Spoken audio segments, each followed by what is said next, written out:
Hi guys! Ito na naman, gumala na naman kami kasi yung asawa ko hindi na naman yan pumasok sa trabaho kasi nalaman niya may bagong open sa Shadow Aquarium. Kaya dali-dali kaming tumakbo dyan. Yung asawa ko talaga laagan. Kaya yun ang bagong building guys. Excited kami pumasok dyan sa bagong buildings na yan.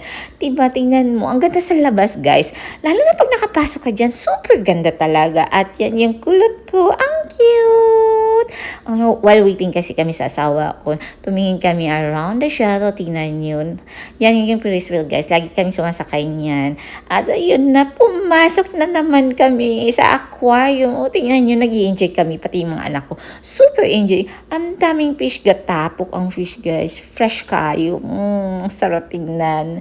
Yum, yum, yum. Eto nga, dami kong nakikita na, never ko nakikita sa buong buhay ko. At eto na nga, pumasok na kami sa loob ng bagong building nila, 'di ba? Ang ganda tingnan talaga, super ganda. Na-miss talaga ako sa bagong building nila.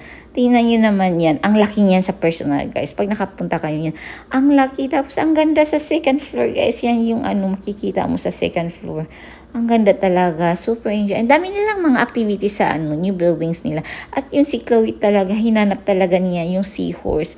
Yan na yung happy-happy na si Kulot. Nahanap niya yung seahorse. Nagpa-video at nagpa-picture talaga yan. At si Finding Nemo. At super enjoy kami guys. Thank you for watching. We are super